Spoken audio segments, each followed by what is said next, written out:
Yeah, YouTubers, Tasman here, bringing you another episode of Foundry Virtual Tabletop version 12 from the ground up. And I'm thinking about doing a kind of a spotlight on version 13. I'll probably have it released maybe on a Friday or something, either this Friday or next Friday, I'm not sure. But they're getting close to where they're actually going to release it, I think. And I want to kind of point out some of my thoughts and uh, my first thoughts and opinions on it. So in our last episode, we finally cleared this little area of the dungeon, and some of us are hurt. I think we had a full rest, so we should have some hit dice. I think everyone should have a hit dice, at least one. But here's another thing I noticed. If I double click on one of these characters here, you'll see, look at that. We are 2 XP points away from our level up. So Tazaraz walks around and stomps on a bug, and ding, he all of a sudden feels more powerful. And Saline, Yoku, and Kirla see that he looks more powerful and squish their own bugs, and all of them ding. So everyone is going to level up to the next level, and we'll actually kind of walk through that process. So first thing I'm going to do is I'm just going to click on this. I'm going to put them at 300 on each of them. And then we're going to talk about how to level them up. Now, because we're using the SRD, level up options are extremely minimal. For example, our cleric is a cleric of the life domain. That's the only one available to us. Tazaraz, I don't think they have any kind of domain yet or any subclass features. Yoku, I don't think has any. I already just did Yoku, didn't I? So you'll see, does it say in here somewhere? I don't know. That they are a cleric of the life domain. Now, if you're running D&D 5e 2024 edition, I guess, I don't know what to call it, D&D 6. If you're running that, then they've actually changed it, and I think they did it mostly to stop people from multi-classing one level into something to get all the perks and bells and whistles that are offered by that. Unfortunately, that kind of makes your lower level characters a little less robust and strength and stuff. But I think also, I mean, it has its pros and cons. But in D&D 5.5, I don't know what the heck we should call it, it actually won't let anyone get there. Like, as a warlock, you don't pick your patron or something like that. Or as a cleric, you don't pick your deity until level 3, which is kind of weird. Alright, so everyone's already now at 300 XP. They should be ready to go. Generally, when I run this, I try and get them to level up as quick as possible. So if they would have came up this way and fought these goblins here and then killed off Clarg and Ripper, his wolf and stuff, I probably would do a milestone type of level up. I don't like the XP level up myself. I like the milestone, just because I can kind of gear it to, they did this much, I'm going to go ahead and let them level up. And sometimes I might be, I can't have them do this at a higher level, so I'm not going to level them up until after they do this encounter. So it's up to every DM to do it the way they want. But in this episode, we're going to kind of talk about really quick about the options from this point. Now, if Ymic didn't die, as I said, he wants to make a deal. And he says, that if you go kill Clarg, because I don't like Clarg, I want to be the big boss. If you go kill Clarg, bring me his head, then I'll give you Sildar, and then I'll be the Kregma, leader, and I be the boss and all that fun stuff. So there's a power struggle between Clarg and him. Now, Clarg is a bugbear, I believe, right? Humanoid, chaotic evil. I think he's a bugbear. Thought it said right up here, but I'm not seeing it. Actually, it might be in his description. Let's go down here.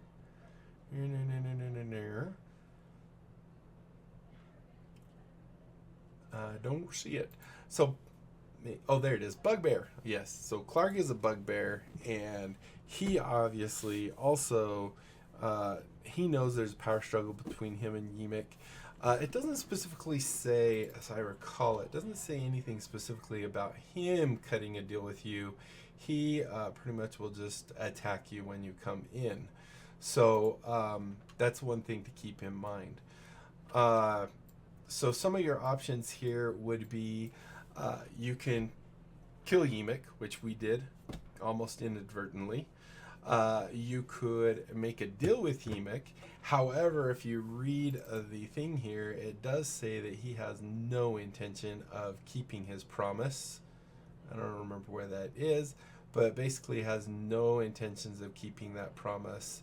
And once you show him Clark's head, he will actually attack you and try and kill you. So you end up killing him in the long run. The other option is, technically, you've accomplished what you came here to do. You can talk to Sildar. Sildar will say that they hauled Gundren off, said something about Craigmaw Keep, which he's heard rumors of something called, there's a keep. It might not be called Craigmaw Keep. These are the Craigmaw goblins. So he could, kind of seed that Gundren has been taken to this other place. In which case, you're done here. You don't necessarily need to do anything. You can actually return to Phandalin and go tell, what's his name? Barthen's Provisions. And it's a girl now, I believe. But go to Barthen's Provisions, tell him that here's the cart we brought.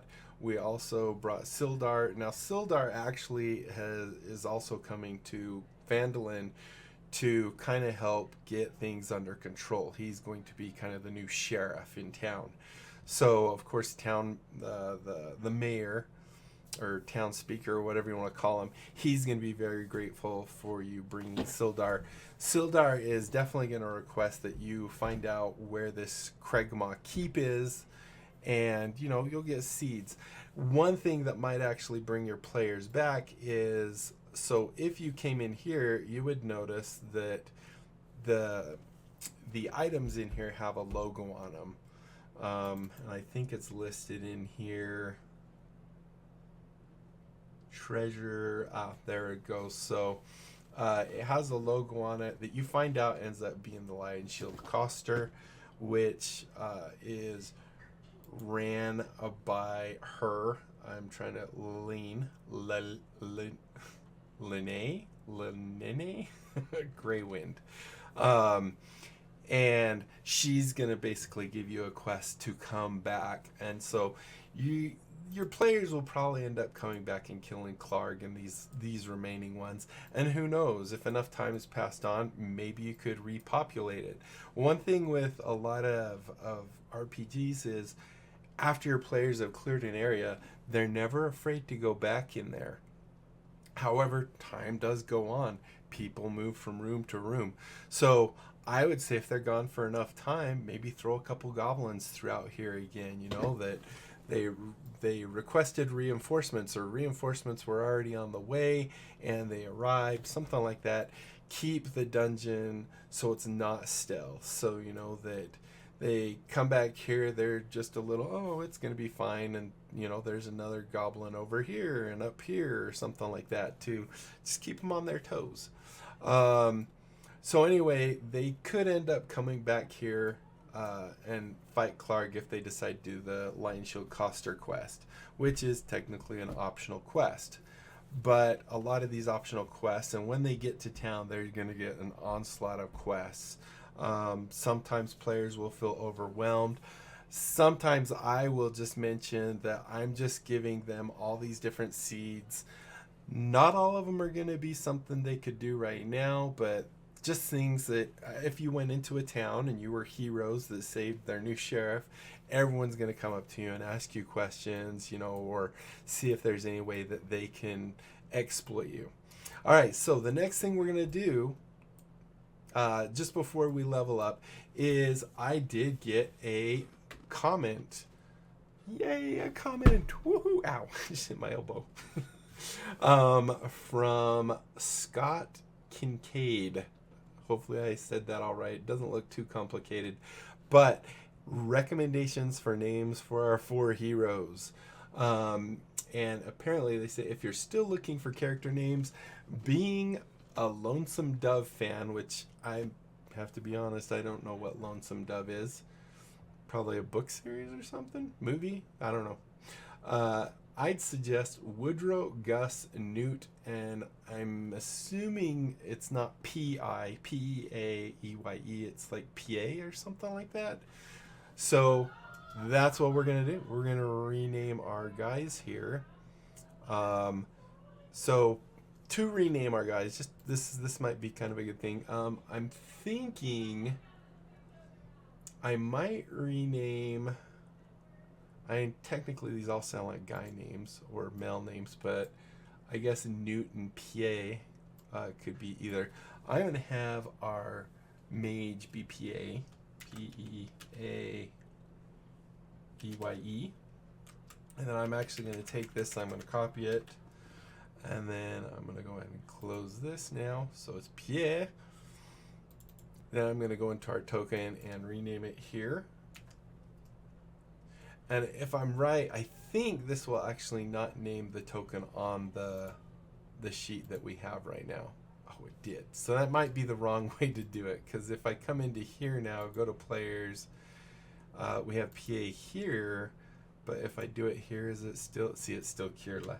So the best way to do this is to actually not do it on your character sheets by double clicking. It does change that, but it's still going to be linked to this. But anyway, what I was pointing out is when I change it here, it's not going to change it here. So I think Woodrow might be Yoku. So we'll go ahead and click here and we'll do Woodrow. W-O-O-D-R-O-W. We'll go ahead and copy all that. Do Control C. Turn off the wrench, go into here, do it here, do a V. Now here you'll see that it actually changed it here technically, but now Yoku still doesn't have it. So I'm just going to delete him really quick, drag out a new one of him, and now you'll see it actually has it.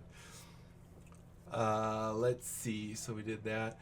I think we'll call Tazaraz Newt. I'm not a Newt. He turned me into a newt.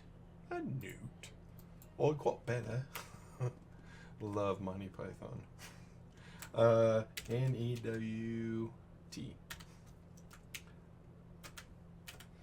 You probably don't have to copy it, but I'm a slow typer if you haven't noticed. Go ahead and do that. Do a V there. So once we've done this, we'll go ahead and do our level up. We're already at 13 minutes. I think it should be a pretty quick level up. That's Tazaraz is now Newt.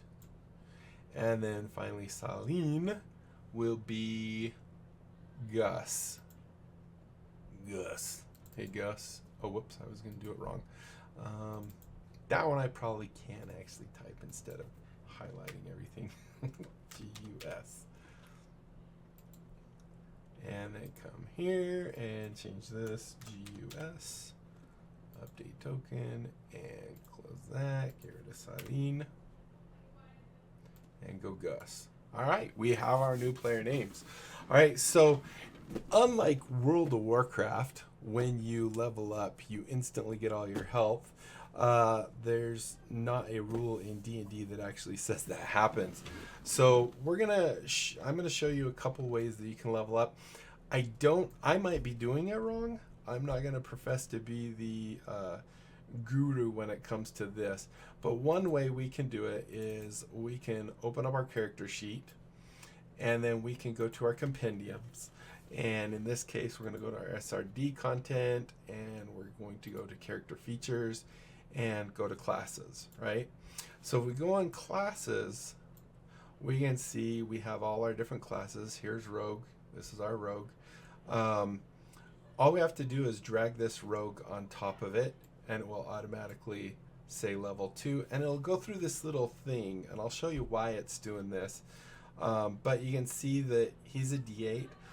One rule that I usually do is I give you full hit points from, it ranges anywhere from 1 to 3 to 1 to 5. So levels 1 to 3 to 1 to 5, I might say you get full hit points. Usually it's 3. Sometimes if I'm super generous, it'll be 5.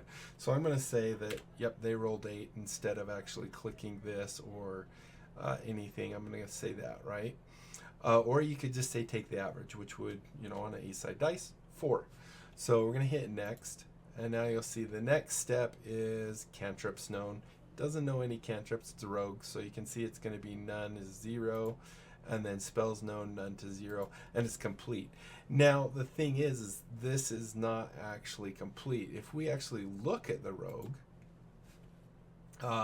we can see that at level 2 you also get cunning action, and that didn't say anything about cunning action. If we go look at the advancement in here, you can see the level 1, this is when you're level 1. When you're level 2, you get hit points, features. So it's, I think it's supposed to add cunning action, but it didn't add it, and I'm not sure why. Unless it hit it somewhere that I don't see it, but I've never seen it in here. So what you can do is, you know, we can close that, and this is going to be with each of them. We can actually go to our subclass features here, and we can go to rogue, and we can say rogue features, and there's cunning actions. So you can drag it on just so you have it. I don't know why it puts in other features instead of up there, and I can't move it, I don't think, can I? No, it doesn't seem to move. So I'm not quite sure why it puts it under other features. I would think that if I drag it, this is a rogue thing, it should go under rogue features. So if we click on this, just so you know what it does, if I mouse over it, I can see it. If I click it, it doesn't do anything other than, I believe it sends it to chat. I think if I click this, it sends it to chat for sure, but oh, actually either of them. So what I can do to read this, because, you know, I might have to scroll down sometimes, if you middle click, it locks this window, and now I can actually do stuff. I can, if there's a scroll bar in there. The other thing I can do is come under the 3 dots here and go to edit, and this will allow me to see everything. So starting at level 2, your quick thinking and agility allows you to move and act quickly. You can take a bonus action on each of your turns in combat. This action can be used to take the dash, disengage, and hide options. So technically our rogue is finally getting what those 1/4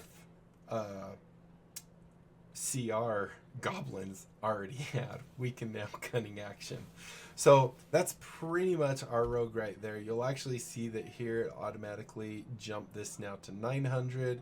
It changed that to 2. It automatically added our hit points, and it kept the damage that we already had. So it added 8 to what our existing was, increased our hit dice. So technically it did level us up everything we need.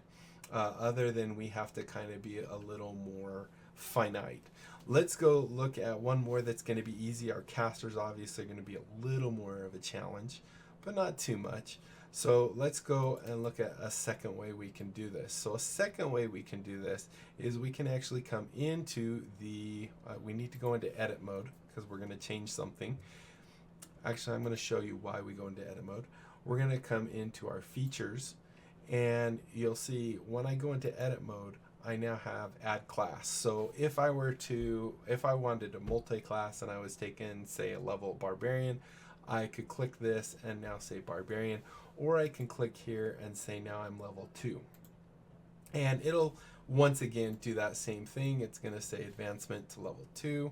You can see here where it D10, so I'm going to type in 10.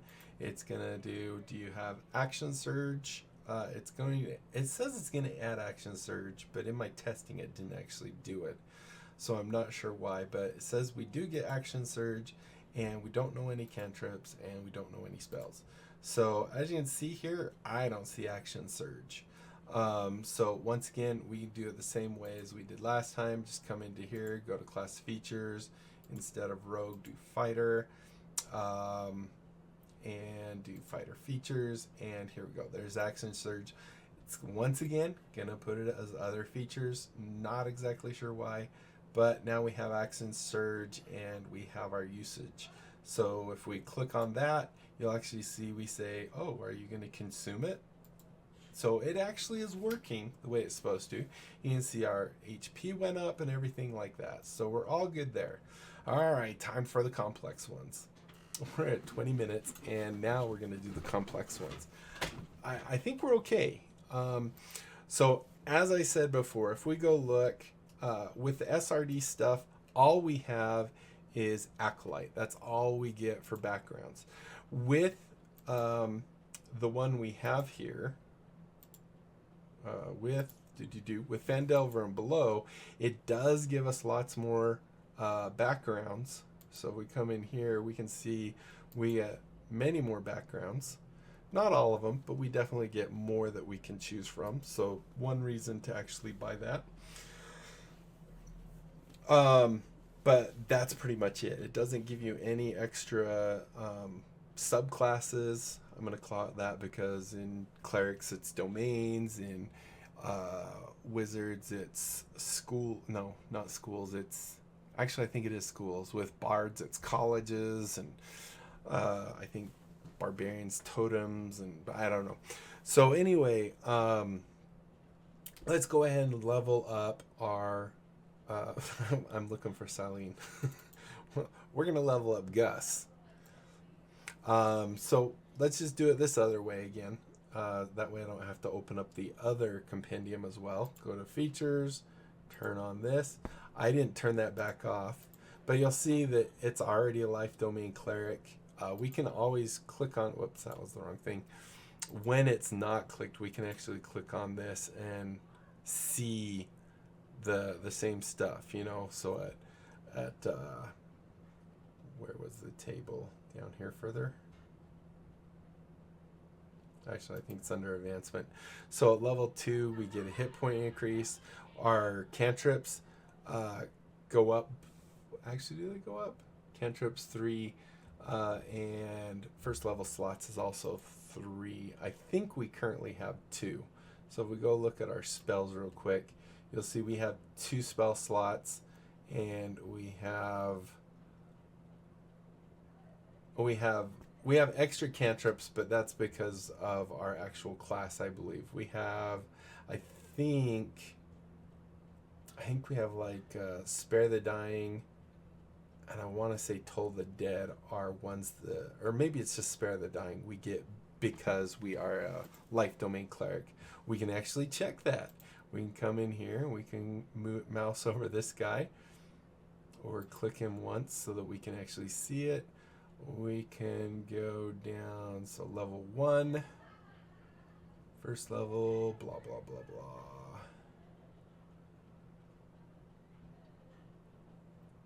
I know it's in here somewhere, but these things are really kind of hard to navigate just because they're so small. But anyway, so let's go ahead and level up our character. So go ahead here, we're going to go ahead and say level 2. We have a D8, so we're going to say 8. Now here you can see, it looks like cantrip stays the same. And with our channel divinity, we get 1 more. But once again, it doesn't do anything, which is kind of goofy. And it didn't actually say anything for spells, but if we go into our spells, I believe, if we unedit now, you'll see we actually do have the 3. So we can, you know, increase that manually if we need to, but it did actually do it, but it didn't do everything it needed to.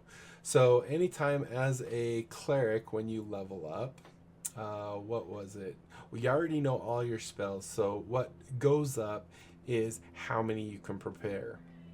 So in this case right now we have 1, 2, 3, and 4, I think. And I think, let me just double check. So what we can do is, I'm just looking at my notes real quick. We are a level, what was our cleric level? Is 2. So I believe, if I'm right, so what you do is you take your modifier, which is 3, and your cleric level, which is now 2, so that's 5. That means we can now have 5 prepared spells. I'll have to double check it. I'm pretty sure that's right. So we already have 4. We also, technically, we already have, okay, so clerics are weird. This is why spellcasters are considered harder ones to play. So a cleric knows all their spells. If we come in here, I believe it is, I think we just drag them. So we could actually put as many spells in here as we want.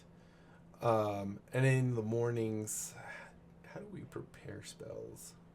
Some things I didn't think of before I did this. So we can prepare spells.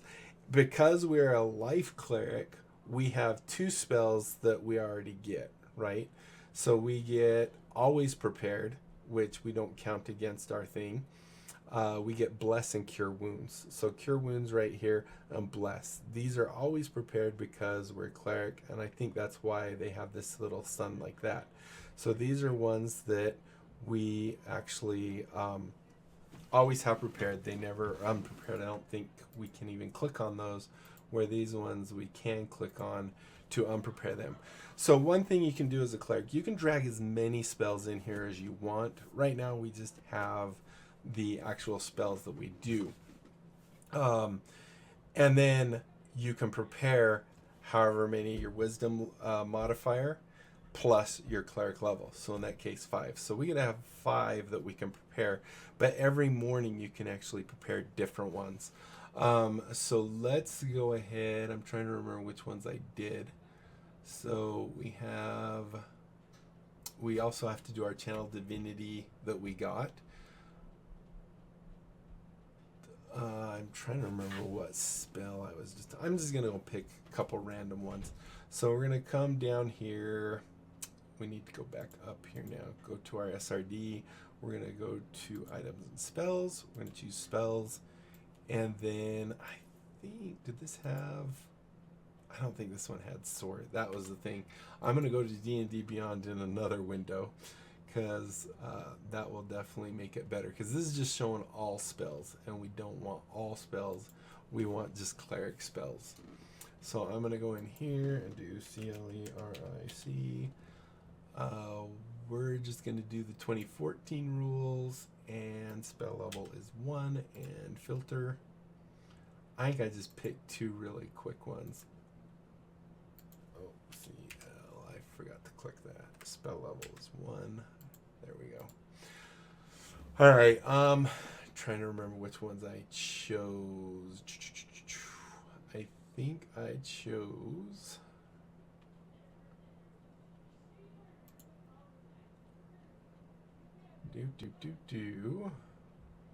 Let's choose like Sanctuary, and because we don't have Sanctuary, and maybe Purified Food and Drink. So we're just gonna pick. I'm just showing if you had more spells than you have for preparing. So I mean, we could do any ones we want, but I'm going to maybe just do those. So let's go ahead and look up Sanctuary. So we come down here. Hopefully Sanctuary is in the SRD. Oh, good, it is. So we can just drag that here, and you'll see it just adds it, and it marks it not prepared. So like I said, you can put any of the spells of your deity or your type in here, and then you could just choose which ones. Is Purify Food and Drink. We could do that. Maybe Guiding Bolt. I think that's the one the cleric can have as well. So, I mean, if you really wanted, you could actually grab every one of the cleric spells that you're able to have. Then just remember, I can only have so many prepared. So here we can have 5 prepared. We have 4. Let's go ahead and do... Oh, I already had Guiding Bolt Legacy. Fine. All right, we won't do Guiding Bolt. We'll go ahead and just prepare Sanctuary, because why not? So now we have that. The game is not going to monitor if you're cheating or not. So, you know, it's an honesty thing. It's morning. I can prepare spells. And there we go. So we have that. The other thing we needed to do with our cleric here, if we close this now, go back to features, the other features. We already had a divine... I think the turn undead. Is that, maybe that's 2 as well. All right, so let's go look. So we get Channel Divinity, Preserve Life was our level 2-1 for our domain, I believe. Yes. Oh, sorry. And then we also get Turn Undead from our other one. So we can come into here, once again, go to Character Features, go to Subclass Features, get rid of Fighter, go up to Cleric, Life Domain. So this one we get Channel Divinity, Preserve Life, which, as you can see here, will actually allow you to do a quick heal. So choose any creatures within 30 feet of you and divide those hit points among them. So obviously we're starting level 2. You can use Channel Divinity, badly injured, as an action, present your holy symbol, blah blah blah. You can restore those creatures to no more than half its hit point maximum. So it's just kind of a free heal. And then, as you can see, it's a use thing where where does it say it? No more than half its max hit points. So it's I think it's a daily thing, or it uses your Channel Divinity, which should be somewhere in here. Maybe actually when we add the undead. So there's our Channel Divinity. That's our life domain. And then we need our just cleric features. There's Channel Divinity. That's the one I was looking for. So that's the one we use to do it. Can we actually move this above that one? That one below that one? No. Okay. And then we also have Channel Divinity, Turn Undead. So both of these go under this. I can either do Channel Divinity, Preserve Life, and then, as you can see here, it's going to consume a use, and I can do that, but 1 per short rest. That's what the SR, and 1 per long rest on that one. I think that was all the options for that one. Like I said, a little more complex. Now let's hurry up, and we'll do our wizard. Pierre. Like Pierre almost. All right, so Pierre here. We're going to do it that way as well, so I don't have to open as many of these things. Go ahead and close that. Click on that. Go to 2. We're going to say that's just a D6. And you can see cantrips not going up. And that's all it's showing here is just cantrips. So with our wizard, let's do this. Should I go look? All right, so with our wizard, let me go right here. We get our arcane tradition. That's what wizards get, is traditions. However, once again, it's just a single thing. Some of these we actually get from our species, race. So let's go in here. We're going to go get rid of cleric, go down to wizard, and as you can see, we only get 1 school. So we're going to go ahead and do our arcane tradition, which is the school we get. I think if we come here, we can say our arcane tradition. Go ahead and do that in case it has a thing. And I believe with that, we get evocation savant. So if we look at this, makes it so that when you select this at 2nd level, the golden time you spend to copy something to your spellbook, a spell, is halved. So pretty good. It's a kind of more passive role-playing thing. And the other one we got actually is pretty handy, called Sculpt Spells.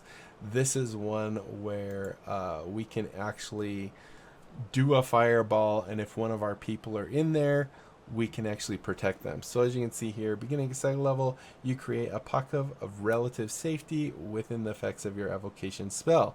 When you cast an evocation spell that affects other creatures that you can see, you can choose a number of them equal to 1 in the spell's level. We can only cast level 1 spells, so we can actually do 2 people. And the chosen creature automatically succeeds on their saving throw. And on addition, usually if you succeed, you take half damage, but here it says, and they take no damage if they would normally take half damage on a save. So very nice. Allows your wizard to protect 2 of the people that are in the middle of the fireball. Looks like if we go now to spells, we can go in here. You can see now we actually have 3 slots, where I think we had 2 before. Now with wizards, it's different. With wizards, because it's a spell book, they only, at each level, they get to add 2 more spells to their spell book. They don't actually have access to every spell, because wizards actually have access to more spells than anyone else in the game. So every time they level, they get to increase 2 more spells.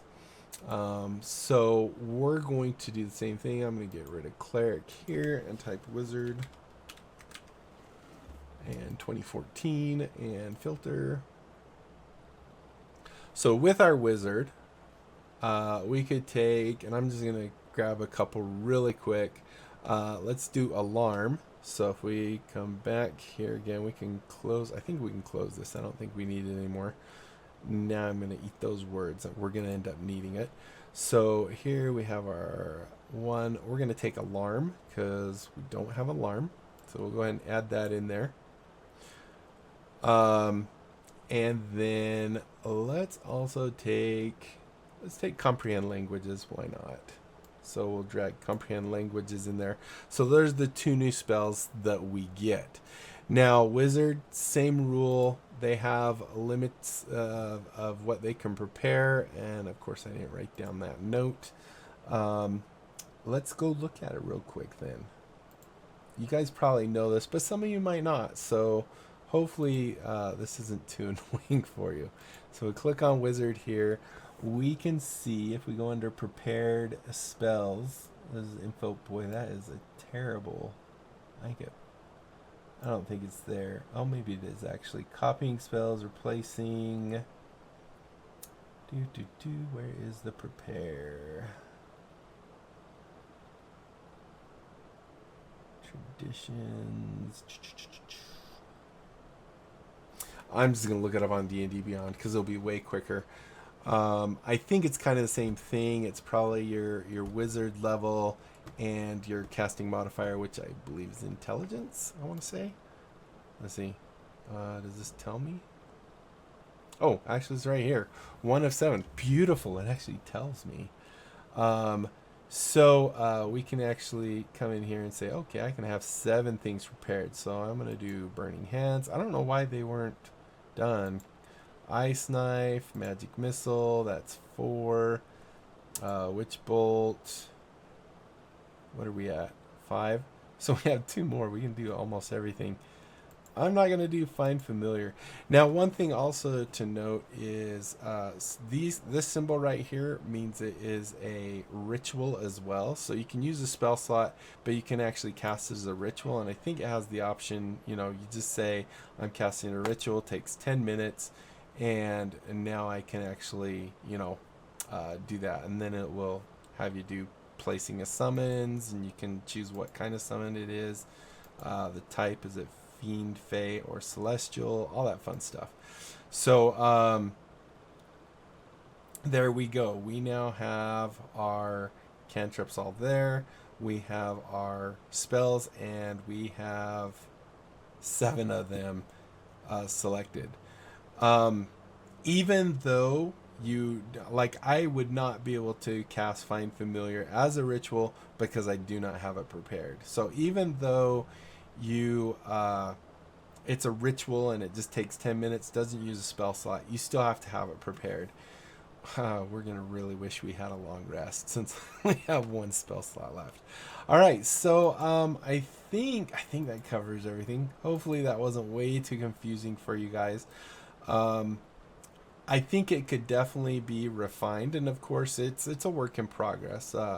Atropos is constantly working on this. There's always updates for it, and so I'm sure these little things that might be, quirks or whatever, they'll be fixed eventually, or people will talk about it and stuff.